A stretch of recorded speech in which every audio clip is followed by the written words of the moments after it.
Hello, I'm Jake Bapps, the archivist here at the Greer Museum, Gene Lloyd Cooper Archives, 3rd floor. And we're going to take a stroll through the history of Rio Grande by looking at some of the buildings, most of which are no longer here but are occupied by things now. The original college was housed in Atwood Hall, erected in 1876, destroyed by fire in 1937. Atwood Hall was a massive 4-story building. To get an idea of the size of the bell tower that was on Atwood Hall, we can look at the current bell tower, which is a replica of the bell towers. Coincidentally, the same bells that were used in the original bell towers were made by the same company that made the bells in the new bell tower.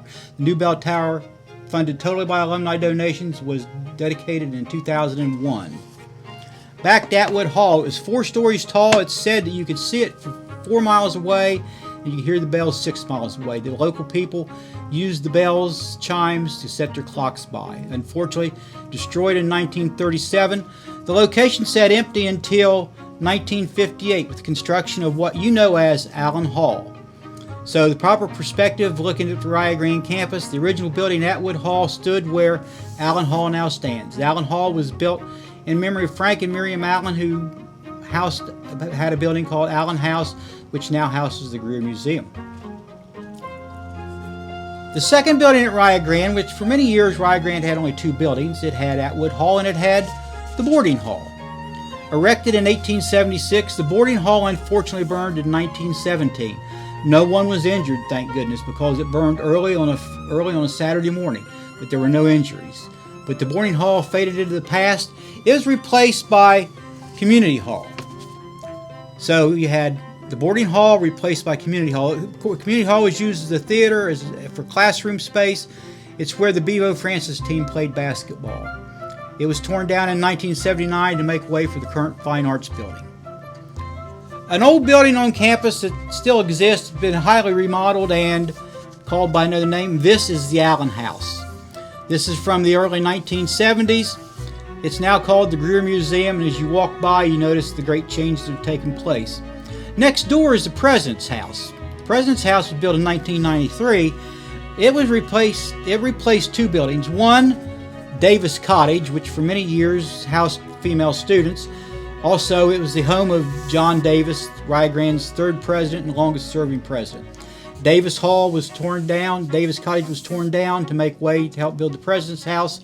The building that was torn down also was a house called Varney House, which had been built in 1877 by Sam Varney. It housed a general store. In the 1900s, Rio Grande acquired the building where it was used as dormitory space, as office space, sometimes classroom space, and finally just was torn down in the 1970s. A building that unique to Rio Grande. It's called Science Hall in 1939, changed its name in 1947 to Haining Hall, built totally almost by student labor. As part of the self-help plan when Rio Grande was a self-help college, they decided they needed a new science building, so most of the construction work was done by students.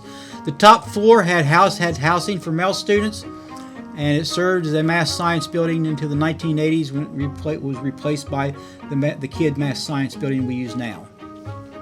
A building currently in use but no longer in use by the college, by the university, is Yale Hall, which you will recognize now as Rio Grande Municipal Building.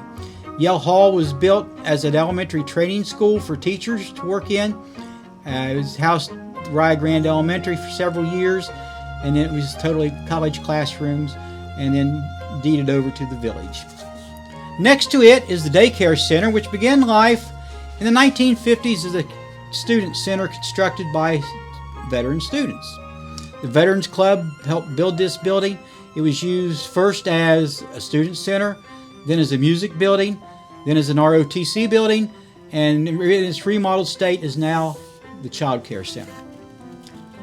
A site maybe walk by every day, but the building is no longer there, is the Student Center, built in the 1950s, late 1950s. This is the location of the bell tower. It was at one time the home to the Student Center. Rio Grande did not receive full accreditation until 1969. One of the great things that pushed it over the top for accreditation was the construction of Davis Library in 1966. It brought Rio Grande up to specified levels with North Central accreditation. Davis Library was remodeled in 1991 when it was basically doubled in size, but this is the key to Rio Grande becoming accredited. A building you're all very familiar with and people in the area are familiar with is the Line Center. Opened in 1970, Line Center is now more than 50 years old. It too was expanded, more than half its size, but the original game gym is the original gym at Line Center. Last but not least, the building you've all been in is Florence Evans Hall, which began life in the 1960s as a cafeteria. It had a unique pointed roof, a glass front, and after the cafeteria moved to the basement of Rhodes Student Center in 1985, Florence Evans Hall became the School of Business, classroom space, and now gives way to its current occupation. So that's a brief tour through Rio Grande's history, 146 years and still counting. Thank you.